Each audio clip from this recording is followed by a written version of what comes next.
And one of the things that how I personally started off as far as fatherhood was concerned was I looked back on how I came up.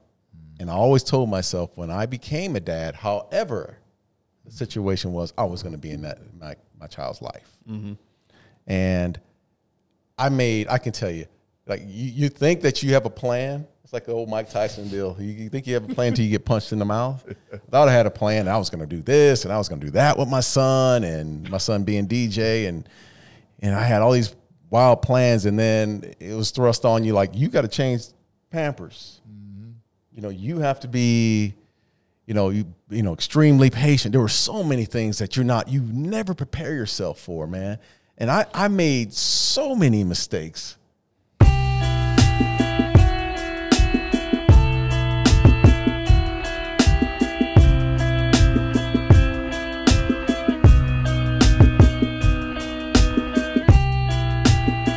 One of the great things about, I think, the three of us doing this show together is we're like-minded in a lot of ways. We could go down the list of things that I think we're similar on, but one I think that draws us the closest together is the fact that we're all fathers. Yeah. Next week is Father's Day, our day. I mean, it's my favorite day of the year after Christmas. 'Cause you're getting a gift, you know. Well, I mean, here's the thing though. Why does it? As a guy, just let him go, dude. I'm just saying. I saw the smile on his face. Right I've got something. Dude, I'll come back to and this. You're sitting here talking about how selfish he is. Just saying. I saw it in his eyes when he said Father's Day. Here's my gift. Here's my rebuttal. No, it's not a gift. I could care less about a gift. It's about like, what do you? Hey, you get to go do what you want to do. Isn't that the greatest gift? Yes. Guilt-free. Like, hey, do you want to go golf? Go golf. You want to go hunt? Go hunt. You just want to go mow the yard in the back and I'll keep the kids inside and not run in front of the lawnmower? Yeah. Go do it. It's great. But the thing is why do I feel like there's a lot of pressure for husbands and fathers in that anniversaries? It's kind of our job to like put it all together, right? Mother's Day, Valentine's Day, all our job to do those things. Yes. Look, and I'm not taking away from the wives. That's not what this is. This is not me saying they don't do anything, because think about it, every single birthday for everybody, they plan, they shop, Christmas, they do all that for everybody. Thanksgiving. Like, like, so I'm not saying, but like the relational, like, it's nice to have Father's Day is all I'm saying. So I'm looking forward to this Sunday. I'm really looking forward to it. But what we're going to talk about today is really just our perspective as fathers. Not a single one of us will claim that we have it figured out. We're still navigating the process. We've got ranges. You know, Darren's oldest is in his late 20s, all the way down to Ben's newest that is just over a year old. So we've got kind of the gamut covered. But we're just going to kind of share some struggles that we've had, some victories that we've had, some of our perspectives. Things have changed. I mean, I would say even it's weird. I would even say things have changed significantly from my 9-year-old daughter to my twins. My 9-year-old daughter, twins are 4. And so parenting was different, even just a 5-year gap. Right. So it's constantly evolving. There's, we're seeing so many new books and tips and equipment and this, that like parenting, to do it right, you have to do this. I don't know. I think talking about fatherhood, there's really one simple thing. And then everything else falls underneath is just bonus, is presence. Yeah. Wow. You hit it. You hit it on the head. That is one of the things that, you take it, my entire life, of course, I got 4 kids and had my first in 92. And, I was young. I was 23, 22 years old at the time. Didn't know what I was doing. Wasn't expecting to be a father. And it was automatically thrust on me. And one of the things that how I personally started off as far as fatherhood was concerned was I looked back on how I came up. And I always told myself when I became a dad, however the situation was, I was going to be in my child's life. And I can tell you, Like you think that you have a plan. It's like the old Mike Tyson deal. You think you have a plan until you get punched in the mouth. I thought I had a plan. I was going to do this and I was going to do that with my son, and my son being DJ, and I had all these wild plans, and then it was thrust on you like, you got to change Pampers. You know, you have to be, you extremely patient. There were so many things that you never prepare yourself for, man. And I made so many mistakes with my first child. Like, hell, the first time I had him, I was like, well, look, am I going to, what do I do? Like, you just figure it out. Yeah. It's almost like you're just learning on the run through this process, man. You ask a lot, get a lot of advice at the same time, man. But being a father is, I remember seeing him for the first time. And actually, I was in Dallas, and my ex-wife was in Phoenix having the baby, and I was playing at a game. And I went back to Phoenix, and the first time I saw him, man, it was just like emotional. He looked like me. He was. How old is he when you first saw him? He was only a day. Couple hours, Yeah, it was only a day old. So he was born like game day? I think it was a Saturday. We played on a Sunday. It's 2 days. And then on Monday, I caught a flight. And, I tell you what, the Cowboys organization, Jerry Jones and Jimmy Johnson, they were just like, hey, go. Dang. Go. That was your rookie year? That was my rookie year. October 9th of my rookie year, starting a new career and a brand new baby. That's brand new baby, man. But it was awesome. Yeah. The greatest feeling ever. Yeah, it really is. It's like you said, you can't be prepared for the impact that it makes on you personally, the impact that it makes just on your life, but like even emotionally, it's crazy.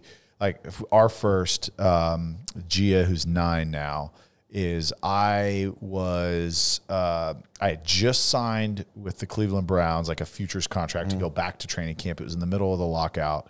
My wife and I, we kind of planned like, hey, we're going to be married for a few years. We were married literally 1 year to the day.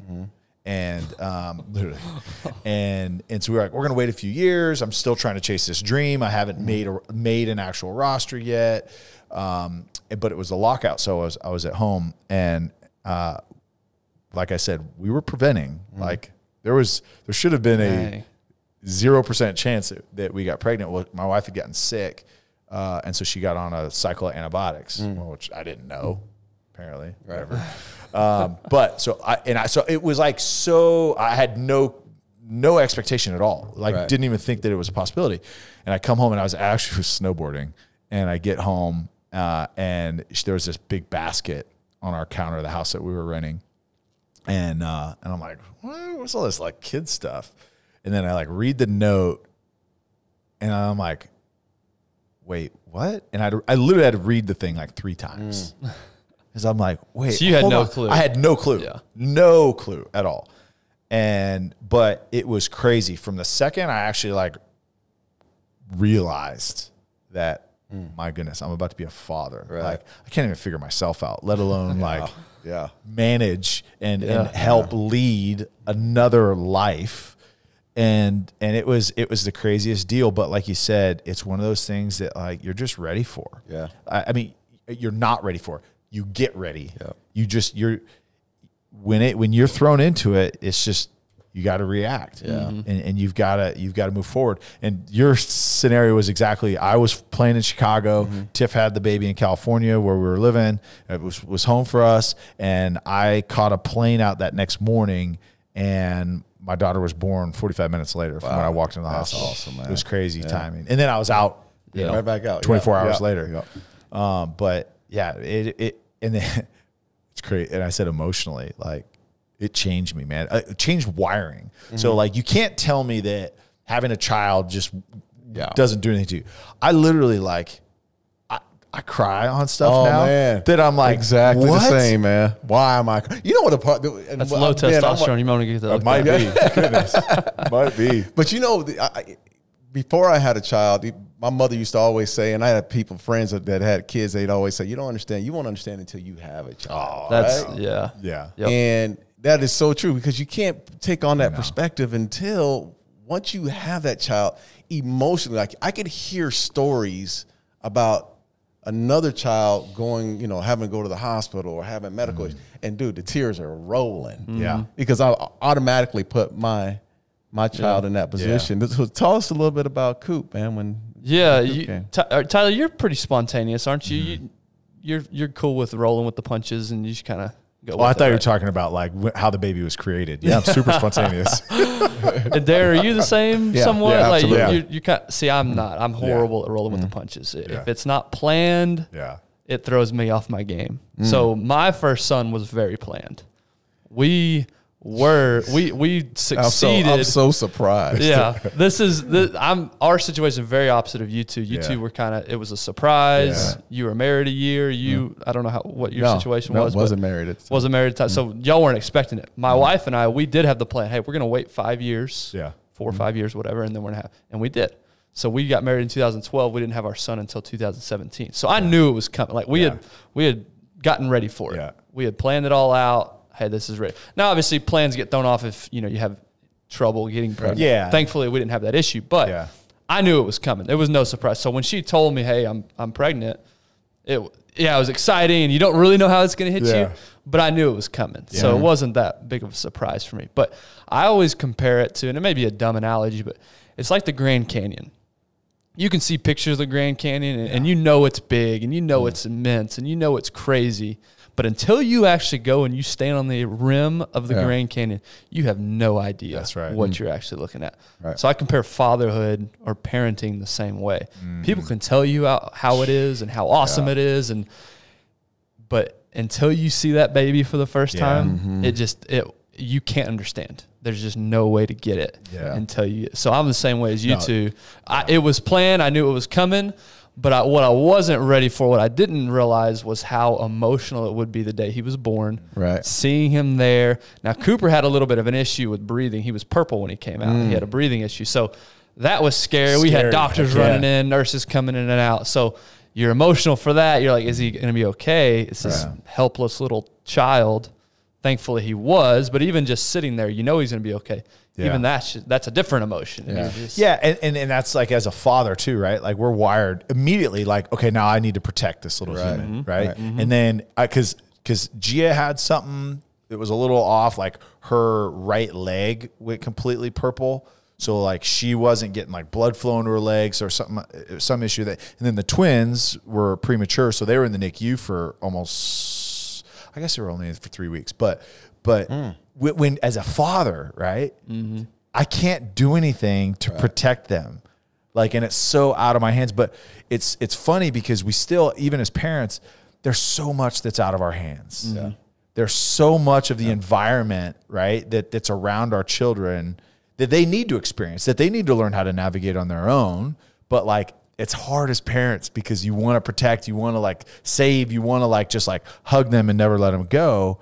But man, so often we can't do everything for them. Yeah. Dan, go ahead. No, I was like, you said something earlier. You knew you were going to be present for that kid, for that first child, for your kids. Now, I think I know the answer, but why did you make that up in your mind?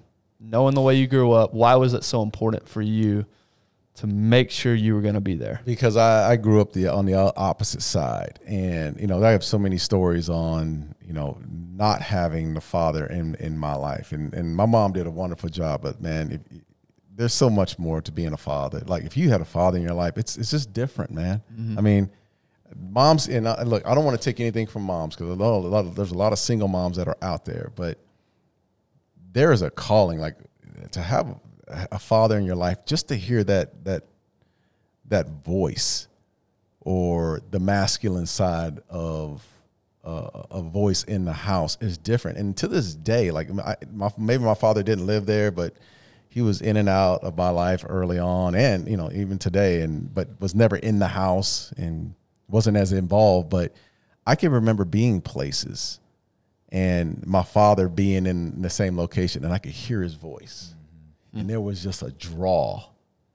And my entire life, I've always been drawn to strong men. Like one of my good friends, Keith Tucker, his dad, Willie, was one of my fathers. My buddy, Chad, who was down there, his father, Gary, was like, he's my father. Those are my fathers, because I was always drawn to that because I didn't have it in my house. So I just felt like I'm not going to go down that road. Mm-hmm. I'm going to give my son or my kids the opportunity to have that father figure in their life. And it's, anybody can have a child, man. I've always said this, anyone can have a child. Yep. It takes a real man to raise that child. That's right.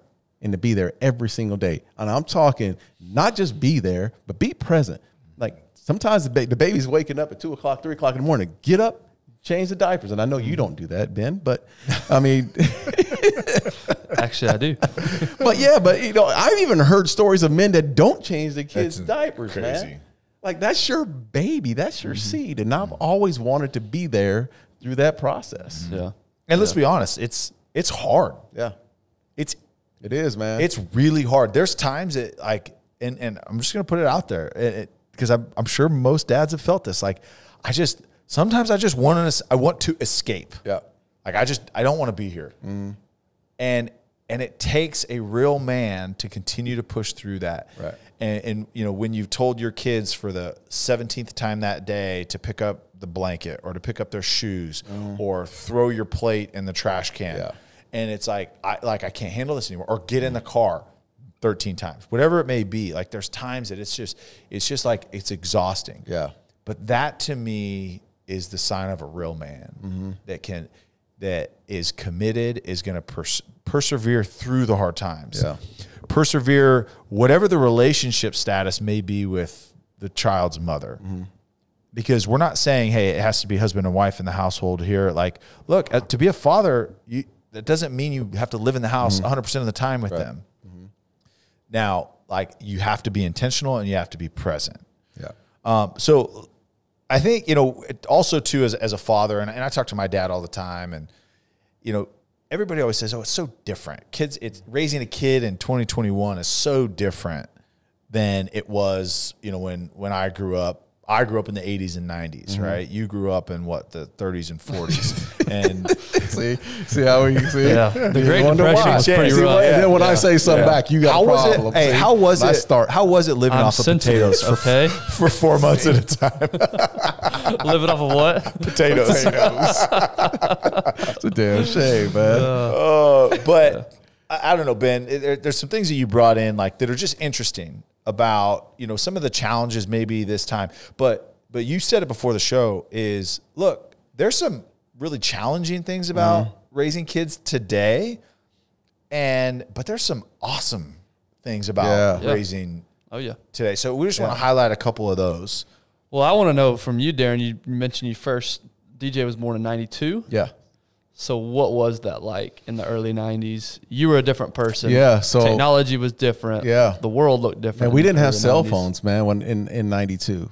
I mean, there were no cell phones. The internet wasn't, what it is today for sure. And there was the lack of technology was for sure there.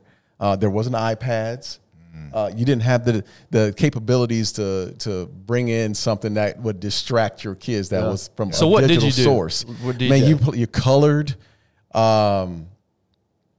You spent time. It was like real legitimate time, man. Going outside and rolling the ball and doing things like when you go to dinner, you'd actually talk to your kids. We actually talk to the kids. My kids back then. What is wrong with you? But we used to have this game like DJ and with all my kids, my daughter as well. I used to have this. It was like an old hockey mask, and I would Freddie versus figured Jason. like you figured games out. Like it was an old legitimately like a hockey mask. And I had this little softball, and they would sit across from me, and we would play this game for hours. I would throw the ball to them hard. At them? At them. They had to catch it. Who gets to wear the mask?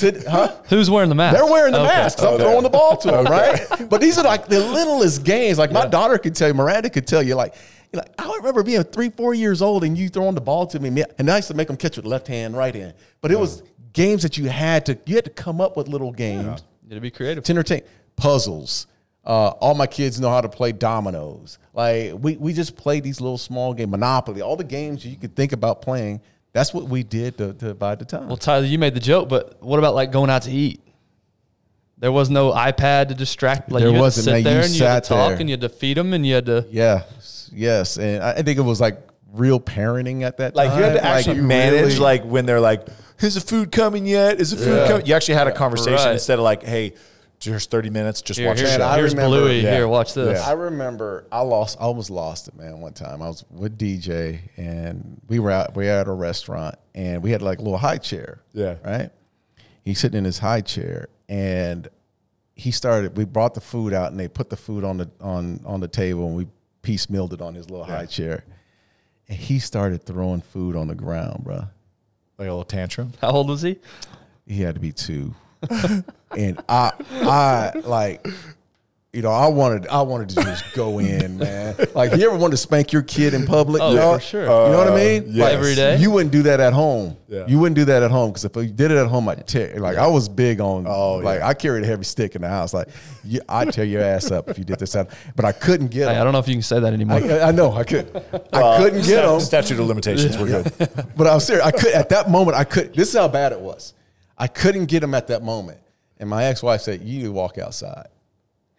Like, I had to walk outside. I had to cool off. And cool Yep. off because it was that bad. Because a 2-year-old just Like, owned you. he got me there, man. He owned you. He took me there. But that's the case. Yeah. Being a father, man. I can't tell you. I Yeah. mean, that's happened to me 2 or 3 times. And Rocco specifically, Luca's done it a couple times because Luca, but Rocco, it's the one where you grab him by just the arm yes. and you carry him just by the arm. So they're kind of like cockeyed because only one arm's up in the air. But then like you turn a corner and their legs swing. Yeah. It's like it's that, and then you get to the car and they know what's about to go down. Right. And then the next thing They gonna mom learn sees, today. the next thing mom sees when they come back, "I'm sorry, mom." Yeah. And I didn't want to be like my mom used to whoop our ass in Walmart. Yeah. Like in the store, grocery store. Like, Dude, you got out of your line, mom, there was no, like, she'd tell you before we walked in the store, "Hey, look, don't ask for shit because you ain't getting shit," right? I give your so mom that was the permission first to do thing, anything. right? That's the first thing she used to say. So when we got in the store, if you acted up in the store, I mean, like, straight up spankings in front of everybody. Yeah, because you deserved it. Yeah, but that's what I'm saying. I just couldn't take myself like in public to do it to my kids. Again, back to the whole point where it's a different time. Yeah, right? different It's time. very different. Yeah, because very I used to get different whoopings out if I acted like it, and I learned real quick like, if I act like that there, I'm gonna get either not there or home when my dad gets home. One of the two. And I'd much rather get it in the store from my mom. Right. What was the go-to tool to whip your ass? Hand, spoon, the hand, belt? like whatever was closest. Most of the time, anything that you for grab? me, it was always hand. Like, my mom used to always hit us with shoes. I mean, whatever was anything. closest, she hit you with. Oh, yeah. Shit. You sitting at a restaurant, the ashtray sitting there. They used to have ashtray. It's like, you might get an ashtray in the face, But it was like, for me, it was always hand. And I would start off like, if I needed to get your attention, it would be a look. Then I'm going to put my hand on your arm. Yeah. And like squeeze a little bit, like, "Hey, I'm Or telling the you, know trap, what I'm going to do." or the trap squeeze. Oh, man. When you pinch the trap. Yeah. Like, there were these little quirks that I had to apply. DJ was a hard one. Was that because you mentioned he looked like you? Did he act like you as well? He was a Did badass you see kid, yourself dude. in him? He's just, you see my son Hey, now. he's He has a dude. mind of his own, and he's always very independent. Wanted his way, and of all my kids, he was the one that was the hardest. And so it was, and I didn't know any better. I was young at the same time, but it was mentally challenging for me because I was so young. Yeah. Now having a child older now, it's much different. Yeah. It's a much different way of raising my kid because I'm not as on top of them and as aggressive as I was. Yeah. Well, you said you're older now. Yeah. You maybe I'm reading too much into it, but I got to think you got an ego in your young career as a football player. Yeah. You're the man. You're the Hall of Fame, future Hall of I'm gonna Famer. make this kid be great. And all of a sudden And you that's come. the thing. Yeah. You can't make anything. Like the kid's not changing. You're changing. Yeah, that's right. Like, they're forcing you to change. So it's not like I guess the problem was when I was young is I couldn't control things that I normally felt like I could control. Yeah. Like, you're way out of control. Yeah. Now it's just. Well, 22, your brain's still your brain is still developing. But even it doesn't matter if you're 30 years old. You never control the situation. When the baby cries, hey, baby's crying. You got to figure it out. There ain't no Hall of Fame at 3 a.m. when the baby needs. You got to warm up a bottle. And we'll get it. And I think we'll get into that a little bit later about, you know, okay, as a father, right? Like some things that worked for us, and like you mentioned, control, like letting go of all control. Right. Like you can create parameters, you can create discipline, you can create things. Okay, hey, look, we've got to live between here, but you've also got to navigate life yourself, because I'm not going to do it for you. So back to the point about a few things that are just maybe different, you know, great about raising a kid in 21, and maybe some challenges that we're facing. I know one that's kind of been on the forefront really since, especially because of the pandemic, but teen suicide. Like depression is something that I think all parents are so hyper aware of now, because in your kids had friends. I think we all know someone that's close that had a child, which is so sad, that dealt with it. It got to the point, whether it was bullying, now we've got cyberbullying, we've got all these things that just make it really hard as a kid. And that's something that's real. And I mean, and there's a stat that you pulled up, Ben. Yeah, in 2017, there were 47% more deaths by suicide among children aged 15 to 19 than in the year 2000. And we talk about, you know, technology and being exposed to more now, depression, cyberbullying. You know, this is a small case, I guess, but did y'all ever watch the Netflix series 13 Reasons Why? I haven't. Did y'all ever hear about that? No. So it's a very interesting Elizabeth, did you ever see that show? Yeah. So the first season, and I think they ended up doing 4 seasons. It kind of evolved into something else. But the first season was really unique. It was unlike any other show that I'd ever seen. And as weird as it sounds, like it was really, really good, but it actually had the opposite effect of what they were intending. So the premise of the show is it's a girl who ends up committing suicide. She's a high school girl. And the entire episode walks through the reasons that led her to that point to decide to take her own life. And the intention of the show was to highlight teen suicide, open dialogue with parents, have a conversation, hopefully reduce the number. It actually, they found increased. Teen suicide actually went up around this time. This was 2017 actually when the show came out.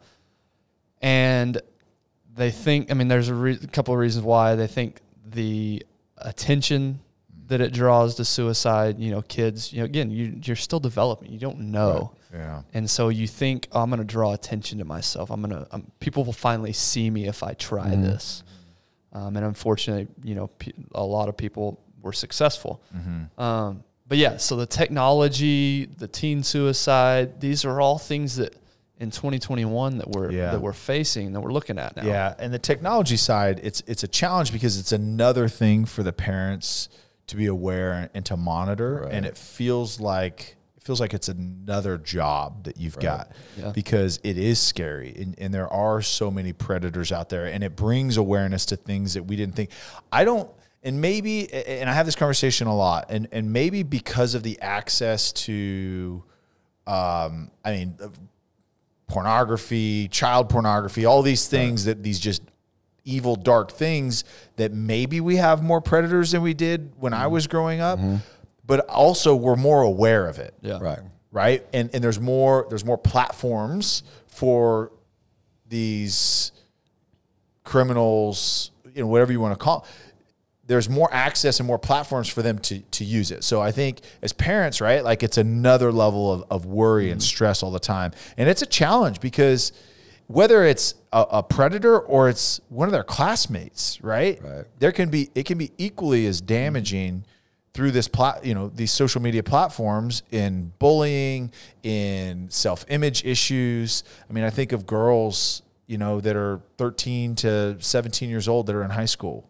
You know, and the images that they're seeing and that are getting ingrained in their head. Yeah. Well, here's the scary part about it. And we talked, Darren, you mentioned like when you were with your son DJ, you had to make up games. You had to, like, you knew where DJ was at all times. Right. Now, physically, you know where your kids are, but mentally, where is their head at when their head's in that phone? Yeah. Right. They could be looking or doing anything on that phone. So yeah, you can see them physically, you can control where they are, but you can't control where their mind goes. Yeah. Or who they're communicating with. Or who they're communicating with. That's right.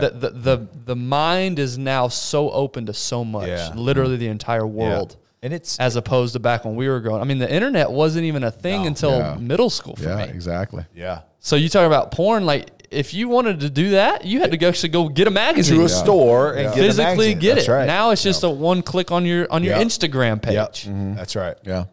I don't know. That's the scary part for me.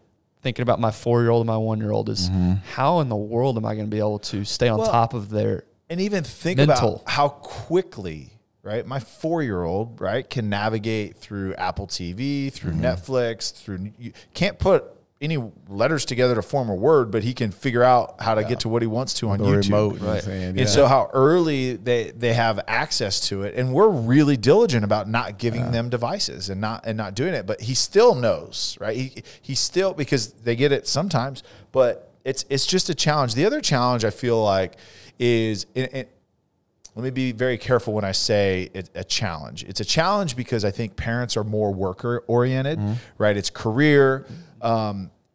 Now, typically, and again, this is where I've got to be careful. Typically in the past, it's husband works, wife usually stays at home, depending on the ideal family, right? And the American dream.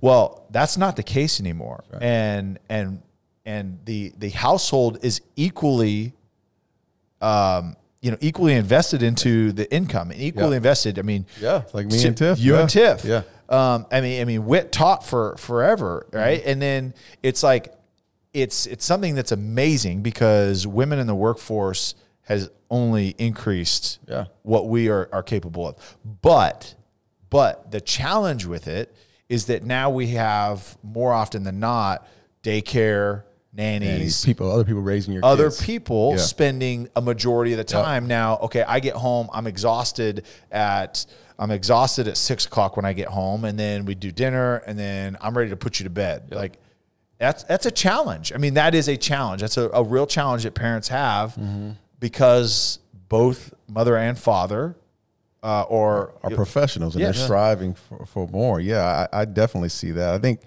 look, I think you guys hit it right on the head. What the difference is, and again, I'm one of those guys that had 3 kids in the 90s, and then now I have, one of them being in 2000, and then my more recent one in 2016.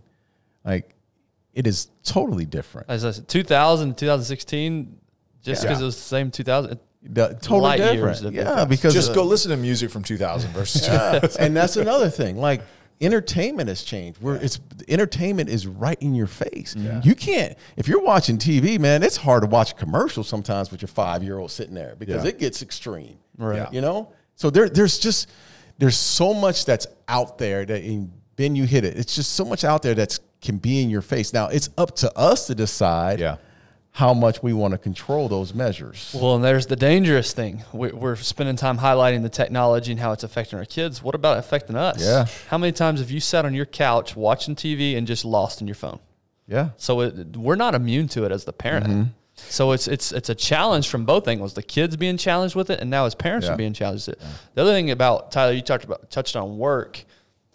Darren, correct me if I'm wrong. Does it feel like money, status, your place in society is highlighted more today than it was? Oh, absolutely. So you have this ambition to be known as somebody in the world, right? As an individual, and now you're trying to, kids, let's just be honest, they distract from that. In a good way. If you choose to go down that road, it's a good thing. It's a good sacrifice, but it is a sacrifice. You are taking a step back in your career more than likely if you're a parent, if you want to be an involved parent. Right. Yeah. And again, that's a sacrifice you're willing to make, or at least I'm willing to make.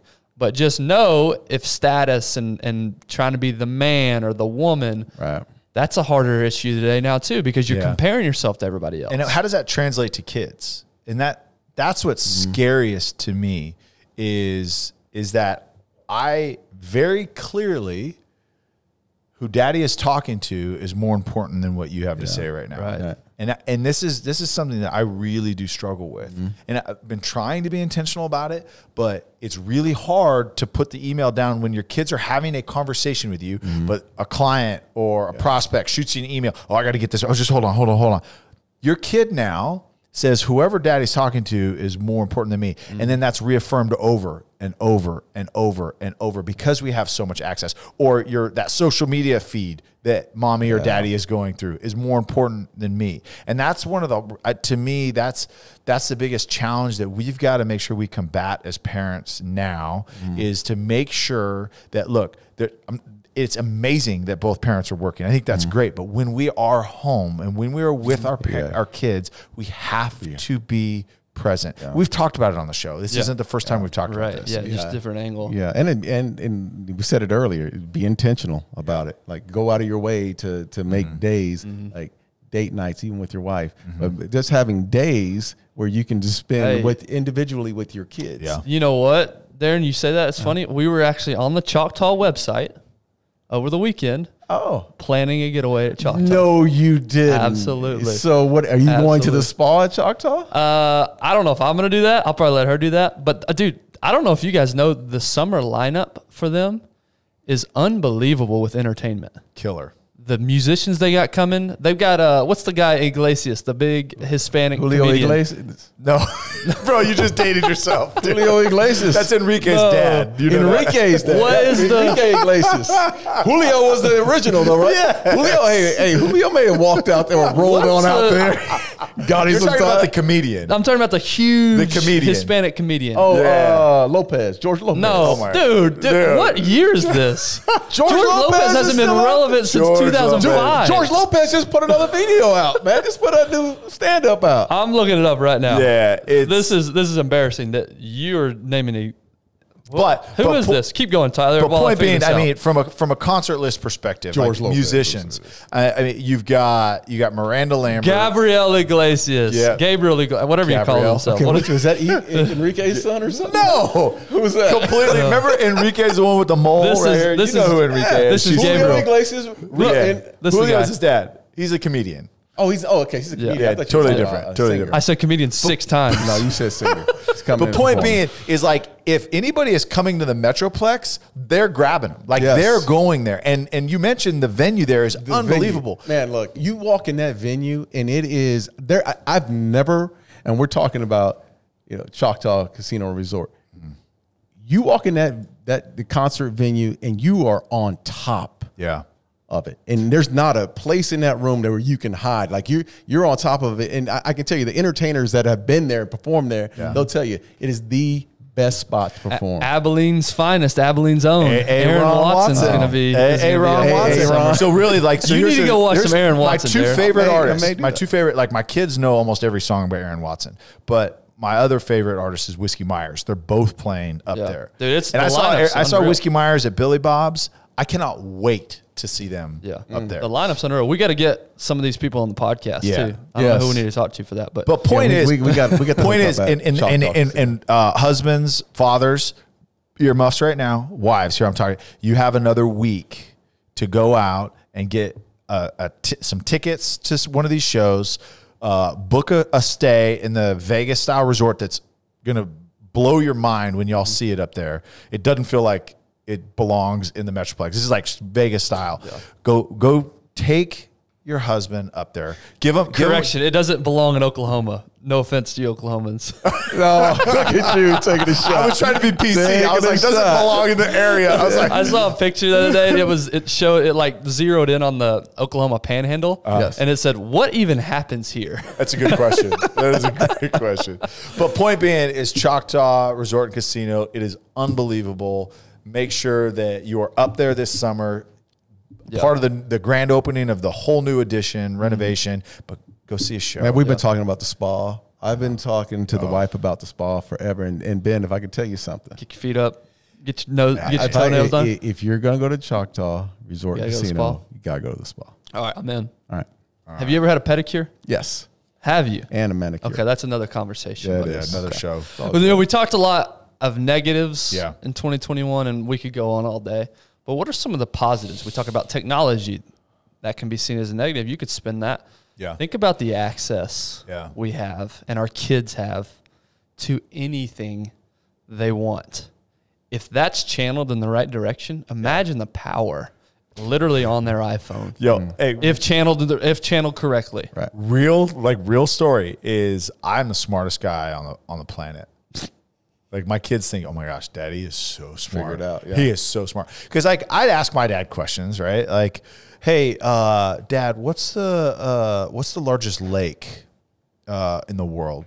You know what I mean? Like, I'm not sure. I probably wouldn't know that off the top. Lake Do you know Michigan. what it is? No, second. That's second actually. In the world? What country is it in? It borders like 4 countries. Oh, wow. So it's in Europe somewhere. Nope. Middle East and Russia. Oh. Yeah. What is it? The Salton Sea, I think. The Salton Sea is a lake? It's a sea. It's a lake. Yeah. Oh, okay. Anyways, It's a sea. but point Or a lake. Point being, you pulled that up I on literally Google. did, and You so don't even, it's- still don't even actually know. no, it is. I'm just trying to think of the Fort Phantom in Abilene. That's the biggest lake.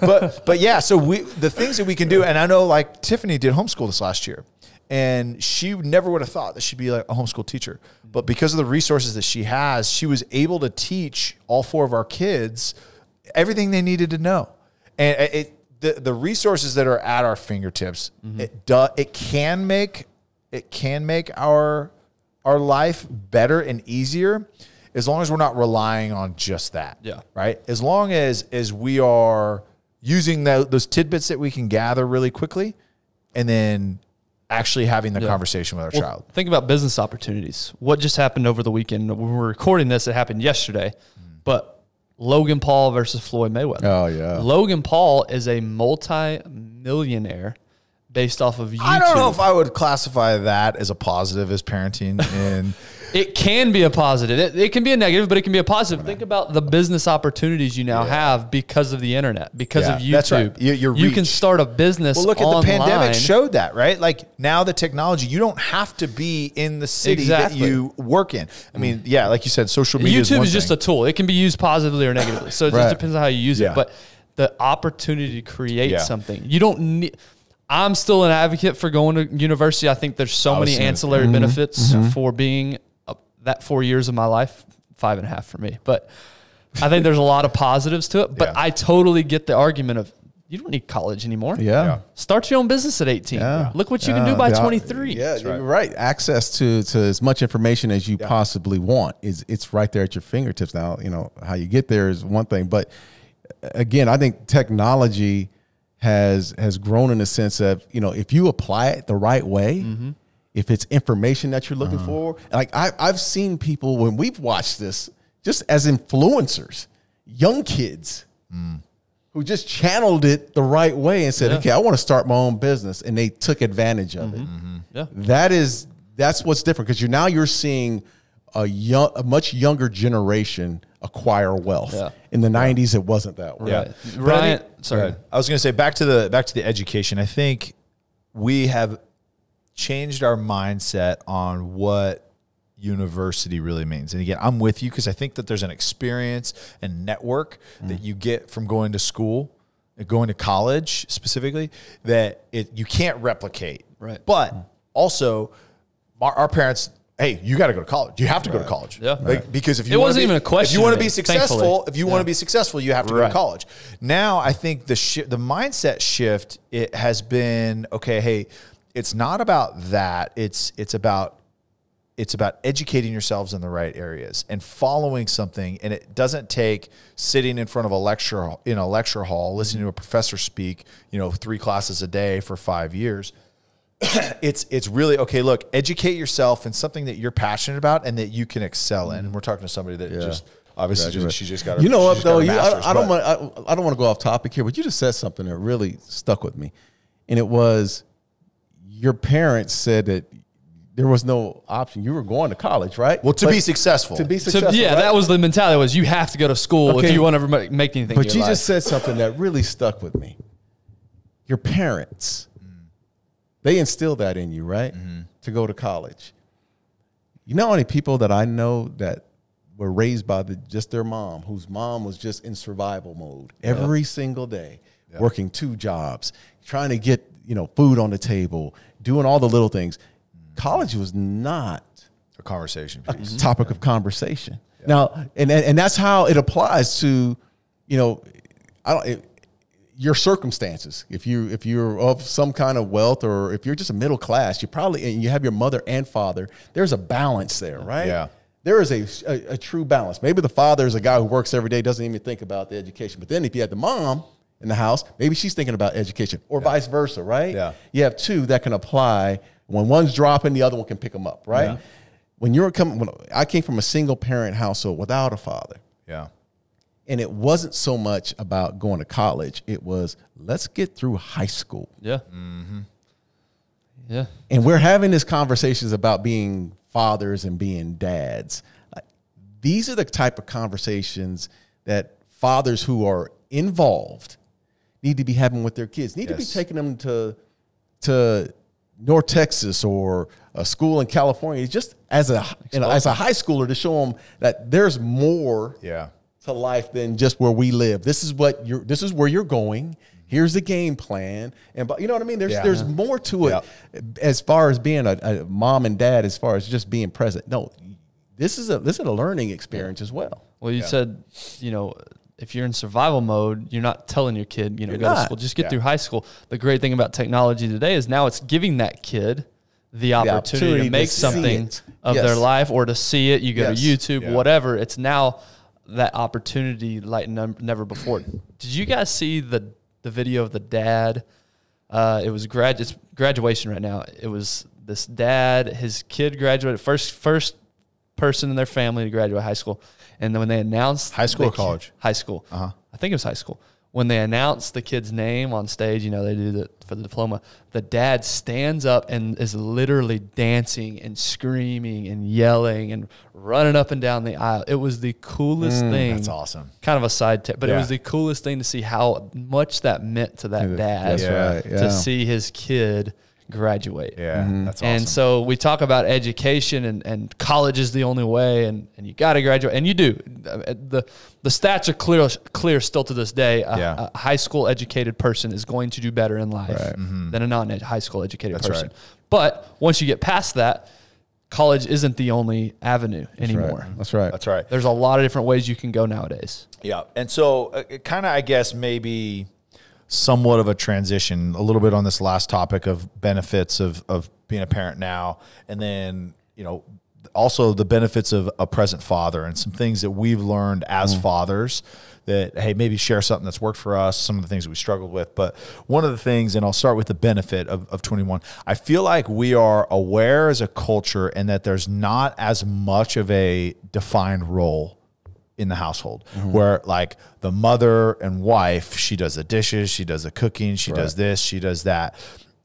It's more of a blended responsibility, and I feel like we're seeing, and I'm not saying it's all the way there, but what that, for me, that gets me excited is that more fathers are showing their sons what it means to actually serve their spouse, right? And to actually contribute. And it's not like, hey, I just go to work and then I come home and I get served. I think we're seeing more of that. I'm not saying it's where it needs to be, but maybe that next generation takes a step, because more dads now are, hey, I'm going to do dishes with your mom, and I'm going to actually help around the house, be present. I think we're seeing more of it, because I think the roles, like the gender roles that traditionally have been in the house in the 50s and 60s, right? Yep. When Darren was 35 at that point, but it was very much like husband gets home from work, his wife has a drink ready for him, he sits up and he doesn't do anything the rest of the day. And that's not the case. His work has been done.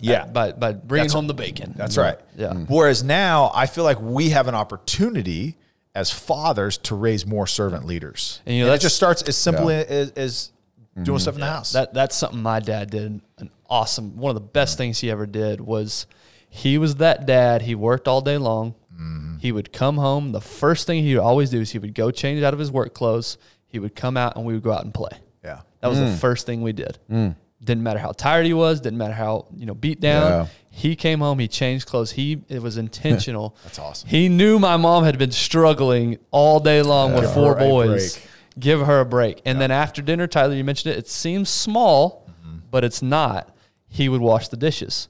Us boys, we would sweep the floor. We would clean the table. We would put away the food. My mom, she got to go sit down and she got to rest. Yeah. As a father, he was a leader in that, from that standpoint. That's awesome. This is how you treat your mom. Yep. This is what a man does. A man takes responsibility. He doesn't just come home, flip on the TV, kick his feet up, his work's done. Yeah. Man, and then the aspect of servanthood. My dad is the biggest servant you'll ever meet. Yeah. Loves people, maybe to a fault. He loves people. You know, he's the guy that can't leave a freaking event because he knows every single person. He's going to talk to every single person. I don't know if Ben's ever been to one where he didn't give an Irish goodbye. It just slips out the back. That's why he didn't pass along to me. Yeah, what happened? Yeah, exactly. What happened to the connection there? So those are the things that my father taught me that now I want to teach my kids is the importance of having an active role at home. Let's talk about that. That's strong, man. Yeah. That is really strong because we don't see. I mean, I'm living a life. I grew up in a life that I didn't see that. So I had to watch other dads, and I saw the other families' warts. I didn't see them within my own house. I didn't have that father figure that was in my house. But so I was somewhat similar to how your dad did things when I had my kids early on, because I was so much more proactive. I wanted to be so much more proactive. Like I'd get home from practice, and DJ would be, my son, my oldest, would be waiting for me with the basketball in the back. Like I didn't have time to change. We went and we played, right? And then let's be real. Yeah, your work clothes were wearing street clothes. I was still in the grays. Still wearing those grays right now. Yeah. But that was, I mean, I still, to this day, and I think fathers that are listening right now, man, listen, being present, it goes so far, man. There are memories that my kids will bring up about, time together to this day. DJ's 27, 28 years old, man. He's still like talking about some of those moments. Yeah. So when we say being present, that can be somewhat abstract. Yeah. What do we mean by being present? What I think about is building a relationship with your child or children, being intentional about the interaction that you have with them, where your mind is when you're at home. Those are the things I think of when I think of being present, being involved. That's what scares me a little bit about this new technology and is, things like sex, having sex before they're, married. Things like drugs, right? That's another big issue. The opioid addiction and things like that are getting stronger. So it's having this open and honest relationship, not being afraid to have those conversations. I will say that's one thing, me growing up, I remember the sex talk with my dad because it happened once. It was in the car. He took each one of us one by one, and we had the discussion about sex. That was the only time it was ever really mentioned that I remember. Drugs, same thing. Alcohol, same thing.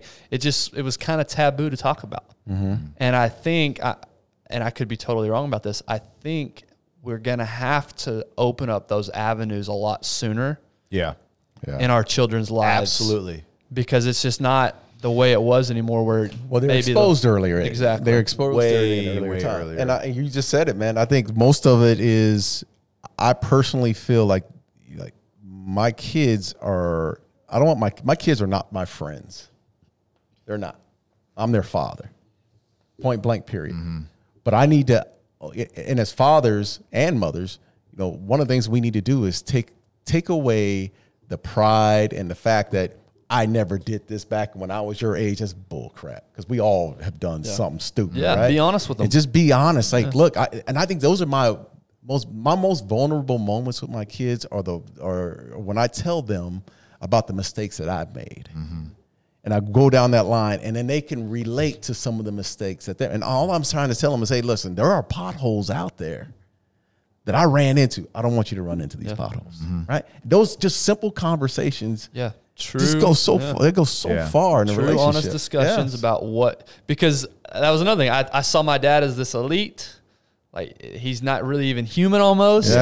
Because I didn't know that he struggled with, whatever he struggled with. I never had any insight in it. And I'm not blaming my dad. That's just the way it was. But that was it, right? Men never shared those things, especially not with your kids. Right. And that was not, it's, hey, do as I do, or you think that I do. Right. That was very much the mentality of fatherhood. Like, hey, I've got to have this authoritative, position, and you just do what I say you do. I feel like we as adults and parents have evolved a little bit, and that becoming a little bit more relatable, which opens up dialogue. And Tiffany's amazing at this. Is the dialogue that she has with my 9-year-old daughter is unbelievable. Yeah. Like, and that's so powerful, because I agree with you, right? We need to be a parent, right? Yeah. It can't be friends. But remind me to go back on that, because I'll tell you how it was in the 90s for me. Yeah. It was totally the opposite. And what I mean, Ben, you put these stats out here, right? Like, and let's just specifically speak about fathers. Is kids are 75% less likely to drop out of school if they have a present father, and they're 80% less likely to wind up in jail with a present father. So those are staggering statistics and the importance of it. But it all starts with those conversations, right? Like, who are your friends? What are they, what do they talk about? What are you guys doing? Like, not from a fear standpoint, like, tell me what you're doing. I need to know everything. Yeah. It's like, we need to have conversations, because you're not going to understand it at this age if I just tell you no. Right. You're just going to hide it and do it anyways, because you want to, because your friends are doing it, and that's cool, and it feels good. What it takes is those conversations, like, okay, here's why. Yeah. I need to be able to explain it to you in a way that you understand. And I don't know how you understand things if I don't have constant communication with you. Yeah. So that's one thing to me, as fathers, and moms can talk about it, and they do a dang good job at it. But there's something different when a father, and I'll just speak to sons, when a father talks to his son in a heart-to-heart, when dad is vulnerable and you're walking through something with your son. You know what? And I want to go back to that, what I said earlier about, having those conversations. In the 90s, when I was having, when my kids were born, the older 3, my first 2, DJ and Miranda, I wasn't having those conversations. I was still stuck on how I was raised. Mm-hmm. I tell you what to do, you do it. Mm-hmm. And it wasn't, like, if I could have heard this conversation that we're having right now, when I was 22, 23 years old, it would have been so informative, man, on just how to raise a kid, because I didn't know any better. I just knew from how I was raised. I had uncles that were in my life, and they were just forceful. Mm-hmm. We didn't open up and talk about things. It was just like, hey, get your ass over here and do this and do that. Quit crying. Stop crying and get up and blah, blah, blah. That's how it was. Yeah. So what did I do? I was sort of the same way. I wasn't having open conversations with my kids. And it took me to get later on and have my third son in Jaden to really start to see other people and how they're interacting with their kids for me to make that adjustment. Mm-hmm. Yeah.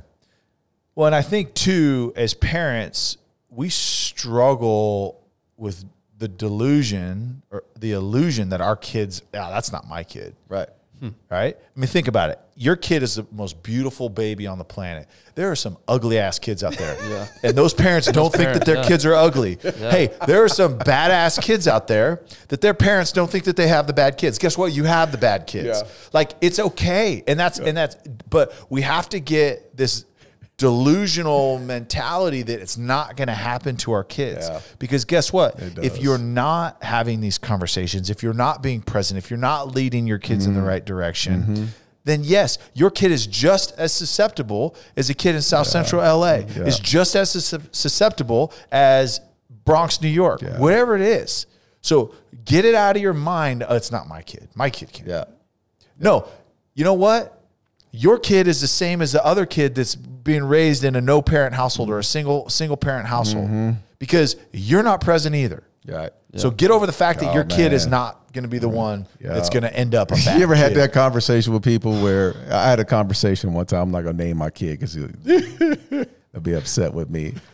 But you always hear those conversations where, he was hanging out with the wrong crowd. My kid was hanging out with the wrong crowd, and they led him down this path. Well, one of my kids was the wrong crowd. He was the wrong crowd. And I was looking at it as, man, you're hanging out with these other kids. And then I finally got the realization of, no, that's your dirty ass. That's your dirty laundry. You're the kid. Yeah. Once we got down to the meat of it, and it was eye-opening, man. Yeah. It was really eye-opening. I just couldn't, and it was simply because I wasn't having real conversations. Yep. You know, the other aspect to this that, you know, as we're encouraging young fathers and fathers of young kids is, and man, if you can figure this one out, the right way to do this, you could be a multi-billionaire. Allowing your kids in an appropriate manner to struggle and overcome obstacles. It's a fine line, man. Exactly, because you're talking about my kid is the wrong crowd. So where do you start to come in and try to start changing the kid, or do you let them figure it out themselves? Now, that's an extreme example. A dumb example, the other day, my 4-year-old and I were bringing the trash cans from the front yard to the backyard, and I made him carry it himself. Yeah. And it's a dumb example, very dumb example. I get it. But I didn't help him once. Yeah. He was having a hard time with it. It was heavy. And I'm going to see what he can do. I'm going to see what he's made out of. And again, that's a dumb example, but it can translate to so many different things. It's so true. If I just went in there and just grabbed it for him, what is he going to learn from that? That's right. Yeah. And what does he realize that he's capable of doing? Yes. That's the thing, like with Luca. Luca's, and sorry, bud, but if you're listening, would cuss, so Tiff won't let him listen to this. But Because Uncle Darren's mouth. Am I that bad? But his biggest thing is, I can't. And it really, and it irks me too, right? It kills me. Like, we don't say I can't in this family. We don't say I can't. Right. And it took me a while to realize, like, no, I've just got to let him keep doing it. He just needs to, because then he does it, and then he's jacked up about him finishing, and then he's like, okay, then he's more confident, right? And he builds it. You can't build confidence if everything is done for you. You have to battle. We talk about it in business. We talk about it in everything. You have to fail. Same thing with kids, even on a small scale, like carrying the trash can in, or getting through their homework, or pressing through some physical activity, whatever it may be. Like, they need to fail because they need to learn what that threshold is so that they can, okay, I can raise the bar next time. Yeah. I know we're running out of time, but a couple other things I wrote down as encouragement to us and to other fathers. Allow them to be kids. Take pressure off of them to grow up so quickly. So I this is big for me because I think of my 4-year-old is like he's 20 on some of the stuff that I'm requiring of him. I'm like, he's just dude, he's an athlete too. Let him have some fun. You got it easy. You pretty much got it. Like, there's some fine lines here, man. Yo, for sure. Yeah, none of this is black and white. Yeah, but even on just listening to what Tyler had to say, like, there's some times when through your life where one thing you got to put them in uncomfortable positions. Yeah. Right? There are times in life where you drop them off at a camp and they're looking back at you. Like, I dropped my 5-year-old off at a camp this morning. He doesn't know any of the kids. And the first thing he did when he got out of the car, he looked back at me. And I think he was looking at me to, like, say, hey, I'll come get him. Yeah. Come save me, bro. And I was like, hey, man, you're going to have a good time. And took off. And it was hard. The wheels screeching. Yeah, it was hard, man, because I was like, I wanted to save him. Yeah. I wanted to go back and save him. Yeah. But those are things. But also, we interviewed someone a while back. And I can't remember who it was, but they said something about taking their kids to meetings. He took his son. Yeah, the sleep doctor. Sleep doctor. Yeah, Michael Bruce. Taking his son to meetings. Today was Jaden's first day. I brought him to the office this morning, right? Like, I'm ashamed. After hearing that, I'm ashamed for all these years of being in all these meetings and going through all these experiences that I didn't bring my daughter, my son with me. If you're out there listening, you own a business or you have the ability to take your kids to the office to see what you do on a day-to-day basis, take them. Yeah. I think the only thing, the thing back to let your kids be kids. Because I think it's an important factor, and I do the same with my 9-year-old, and not necessarily because, like, I mean, she's a good athlete, but, like, I expect, because she is so good and great in so many things, I expect her to act like an adult. So like, I come down on her harder for a kid mistake than I do any of the other kids, because I don't let her. But also being like we're in this society where performance is everything, and my kid's performance on the travel select team, increases my standing as an adult, and this and that. Like, let your kids be kids. Don't plan every single minute of their day associated with schoolwork, associated with sports, whatever it is, planning for college at 4 years old or 6 years old. Let the kids go out and play, because what we're going to miss is we're going to miss the creative aspect. We have technology that does our thinking for us, and we fill our day with activity after activity, activity. Let the kids be bored. Yeah, but what's the reality of this? Okay, let's talk about the reality of this because I got a little move out to the country. That's the reality. No, here's the reality. Okay, so my son, I talk to Ben about this all the time. His son's really good in jiu-jitsu, right? He's aggressive. He goes hard all the time. I have a 5-year-old, really smart kid, but when he's in jiu-jitsu, what do I always say? He doesn't. Yeah, he didn't. Yeah, he don't compete. Yeah, like they have one-on-one, and I'm sure there are people that are listening, and I just want, this is a real situation. I'm asking, Judge Darren is what he's about to say. And I'm asking for advice here, right? Yeah. He knows all the moves, but when they spar, he doesn't go hard, right? And my wife is on it, like she's always saying, well, he's trying, he's having a good time. The competitor in me is saying, hey, bro, you don't lose. When you go out there, I want you to go hard. Yeah. Like, just go hard. You got 5 minutes. Doesn't matter what it is. Just go hard. Just try. Because he doesn't give us the effort. He doesn't give me the effort, right? Yeah. And I see it because I just know that he doesn't have that competitive spirit. Have you asked him? Have you said, do you want to win? I have never asked him that. It's just a question. Like, hey, bud, when you're sparring, do you want to win? Do you want to beat the other guy? Yeah. And just see what his answer is, because he may, like your wife, like Tiffany said, he may just love being out there with the kids. But yeah, he does. And if he doesn't want to, why is he going to put the work in? And he's socially like that. He loves everyone. So here's how I've handled it. I've been I'm so competitive my own way. I have to turn. I can't leave the room. I don't leave the room, but I have to turn because I know I'm going to say something. Yeah. Like part of me wants to grab him to the side. And maybe that's just a simple question I need to ask him. Hey, son, do you want to win? Do you know what winning feels like? Like, just. And that's part of it, because what we do is we project our wants and needs onto our kids. And sometimes we just don't ask. We don't ask. I don't. Yeah. Like, Luca is literally the exact same way. He is like, he'll fall down anytime he's at football. If it gets hard, he's just crying. And like, there's just not a competitive bone in his body.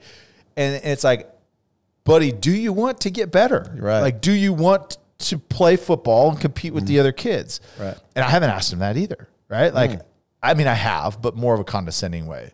Like, do you want to be good? Let's stop crying. I don't want to go down that road. Go ahead. You have something to say? Well, I teach tennis to little kids all the time, and their parents have goals of them, being the next Coco Gauff or Roger Federer or something like that. And the kid comes out there, and I just have a sit down with them, and I'm like, so what do you want? Yeah. Do you want to be and train really hard to, go play tennis at a major university, or do you just like playing tennis just to play? Yeah. There's two different ways we can handle it. I can be really tough on you, but if I'm tough on you, know that I've done these things and I know what it takes. Yeah. If it's not like that, we can just be out here. We can have some fun. We can have some fun. Like, there's two different. So weird. Yeah. I don't think the kids, when I talk to them, they're also surprised that someone's able to talk to them about the stuff like that, because their parents are, we're going to do this, we're going to do this. Yeah. My mom was like that. I didn't like that when I was growing up, and I didn't have that opportunity to say that. Yeah, if you can't hear Elizabeth basically saying she coaches kids in tennis, and the kid will come out there, and if they don't have a competitive spirit about them, she'll straight up ask them, hey, is this what you want? Are you wanting to do this?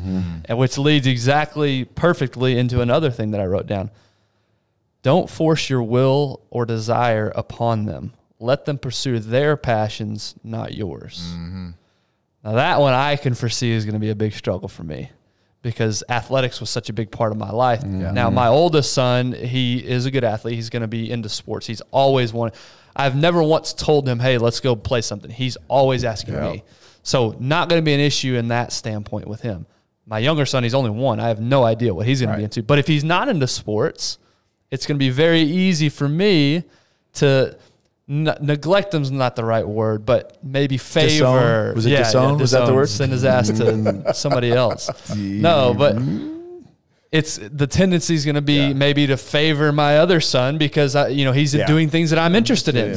Maybe my second son wants to do music or wants to do play. Like, I don't know what he's going to be into. Like painting. I mean, weirdo. I would love it if he does that. But I'm preemptively telling myself that's okay. Yeah. If he has no desire to do a sport, in fact, he's probably smarter for that. Yeah, for sure. He's going to be better off in life if he doesn't waste his time. As a dad, one of the things that I think we're always looking for, and my mom said it on the show, like, my favorite thing was to see you happy. I think that's true across the board. Yeah. Is that like, we just really, truly want to see our kids like genuinely happy. Now, I think a lot of us like think we're going to be happier if like the stuff he likes, I also like, but man, I want my kids to just love whatever it is that they do. Absolutely. And here's the thing.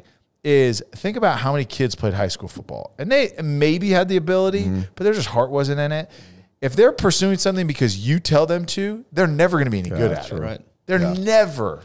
Yeah, because on hot days, they're going to shut it down. That's right. That's the thing. As parents, as fathers, we always got to understand this too. Like, we want to push our kids, whether it be in sports, boys or girls, and we want to push them so hard. But when they're out there on that field, man, you're not there with them. Yeah. When it's hot as hell and they got the football helmet on, it's 120 degrees outside. They're out there by themselves. That's right. Like, they need to figure out what it is that they want to do, because you're not going to be able to help them out there on that field or on that court in that match or whatever it is. Here, and maybe as we wrap up here, one thing to be aware of, that something that has recently become apparent to me, and I think I've mentioned it on the show. No pun intended. Apparent. Good. Well, caught that one. Anyways, is fathers specifically is be very, very conscious of how you love your kids. And when I say that, is make sure that your love is not conditional. Right. I'm not saying like, hey, don't this, but like, be aware. Be aware that if your kid does something good that you like, that he feels more love than when he does something bad. Obviously, there's a discipline aspect, because what that does is it wires your kids to say, hey, it's performance-based. I'm only loved based on what I can do. Right. So be very conscious of that. Again, it's really hard to do as a parent. I'm not saying like, hey, you need to fix it. I'm just saying, just be aware of it. Be aware that their love is unconditional from their father and not conditional based off of what they do. Right. So just be aware of that. I would really encourage fathers, because so easily, oh my gosh, that was such a great game, son. All right, come on, let's go. Hey, we're going to go grab dinner. And I tell you what, we're going to stop by Dick's and we're going to get you some gear and we're going to get you this. Like, just be very aware. Like, it's obviously harder to do that when they're acting up or they're being, disobedient, whatever it may be. But just make sure that they know that what they do has no correlation to how much they're loved. And the last two things I wrote down, and probably the most important because of the time we live in. Well, number one, Darren, you said exposing your kids to different opportunities, bringing your children to work meetings. You said you're kicking yourself because you never did that. Yeah, early on. on. Better late than never, right? Jaden's going to get to do that. Judea, no doubt, will be able to get to do that. So, but this one might be the one for me. Expose your kids to different cultures and different environments. We've talked about it 100 times before. I've talked about it personally 100 times before. The environment my children are growing up in, a lot of the kids in their class look just like them, act like them, come from the same type of families they do. What's going to be very important for me, this is just me, I'm not going to force this on anybody else, but something that was part of my childhood was living in a third world country, actually living there and then visiting frequently. And what's going to be important to me is exposing my children to other ways of life and to other cultures and to other scenarios where people are less fortunate. That's right. Quote unquote fortunate that we deem fortunate, right? And thankfully it's not that hard. It's just a matter of driving 30 minutes south, driving to a different part of town, driving to a different neighborhood, volunteer events. To me, that's one of the most important things I'm going to be able to take to my kids is that perspective that this isn't the whole world. There's a big world out there. Yeah. I think that's so strong, and lastly, let's wrap up with this. And I would just say, and we just did an episode not that long ago about gratitude. Just approach fatherhood with gratitude. You get to be a father. Right. There is a number out there that don't get that same opportunity. you are blessed with a child that you get to raise and impact and encourage, let's approach it. Let's approach it with gratitude. I know I'm grateful to be a dad. It's the best, second best, third best thing that's third best thing that's ever happened to me. Outside, my faith, my wife, and then my kids. Yeah. So I'm so grateful, and I'm looking forward to. I would say there's two things that are out there that if I had any advice to give, first of all, you're not going to be perfect. Mm-hmm. That's why you have your wife, and the communication needs to be there with you and your wife to say, hey, when I'm down, you need to lift me up. Or when you're down, I'm going to lift you up with these kids. Yeah. Or the kid's mother. It doesn't necessarily have to be wife, right? Or the kid's mother. Yeah. For the sake of the kids, make sure that compliment, right? Yeah. And tell your kids you love them.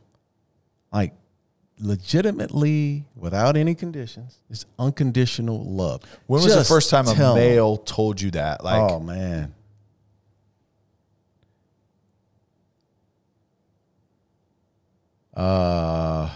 my father told me that, and I still remember. And this was when I was playing in the NFL, and I had to be like 29 years old, 28 years old. 29 years old was the first time a male told you they loved you. Yeah. Wow. My dad, I was 21, and my dad was amazing, but that was just not something that was part of it. Yeah. It was not. Yeah. That was the first time he hugged me. First time he said, "I love you." Yeah. So I agree with you. Tell him. I don't remember. It wasn't something that we just did all the time. Yeah. We didn't hug. That just wasn't a thing. But I don't remember the first time he told me. I mean, I think I was just new. Like I just know. Yeah, and I knew that too. Yeah. It was just to hear it was weird. Yeah, it was very weird. Yeah. And that's how I was with my oldest kids. My older kids. I wasn't. My daughter now is a little different, and I feel ashamed about it. I was so loving with my daughter, and every day I'm telling her I love her. But I should do the same thing with my boys, right? Yeah.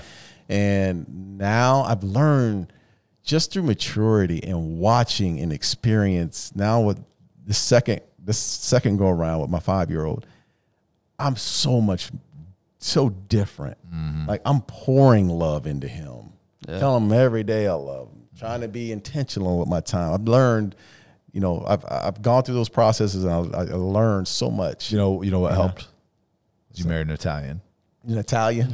Yeah. That's Italian. Like, man, that's like kissing and love Goodness you. And, Lord, yeah. Because I was not like that. And that's Tiffany leads the way on that. Yeah, you had 3 chances to get it right now, and you're like 60, so it's much easier. Dude, it's like fine wine, dog. 50 years, 52 you got all the lessons. I feel like you realize the book catalog of parenting books that he's had access to. Since Father of the Year. Yeah, since like Aristotle. I mean, really. How to spank a child. 5 fingers. What was that? There was a book. This is funny. What was it called? It was like the big disciplined parenting book. Oh my gosh! It had the whole package, and it came with like a spanker too. You remember that? No. A book came with a spanker. It was like a faith-based curriculum for parenting. Like, what books are you reading? How to waterboard your kid or something? Darren, Darren, what are you reading, man? I told you I don't read past chapter 3, Darren, so I never got to the waterboarding chapter. White folks. This is how you waterboard your kids. Hey, thanks for tuning in. Hey, happy Father's Day. Yeah, happy Father's Day. Yeah. You too. Yeah, all you dads out there. Bring us out. That felt right, Darren. Bring us out. Take us out. No, I just did. I said, hey, thanks for following. If you want to tune in to what's our Instagram handle? It's at the Darren Woodson Show, or you can follow me at Darren Woodson 28. He knows that one. You're bringing us out. You're doing the social media plug from now on. Hey, so what is our Instagram is at Darren Woodson Show. There's no the. Our TikTok is at Darren Woodson Show. Oh, we did get the Twitter. TikTok. Yeah, we got the Twitter. As Tyler says. I know we've been on the Twitter. Yeah. Well, we've been on the Google for a while, right? On the Google. No, seriously, thanks for tuning in, and continue to follow us and continue to share. Man, we've had a great time. A lot, specifically with the interactions that we had on the Good Friday. So just Feel Good Friday. Good Friday. Don't get it twisted. It's not Good Friday. The Good Friday. Feel Good Friday. We've had a good time with all the interaction, and And this show is continuing to grow, man. The Cool stuff in partners, store. the partners are running alongside of us. To those at Choctaw Resort and Casino, thank you. Yeah, for your wives, support. go get something. Go get the spa concert treatment. tickets, spa, getaway. Yeah, Choctaw. and take your wife, man. Going to. There you go. All right, thanks, y'all. Thanks again.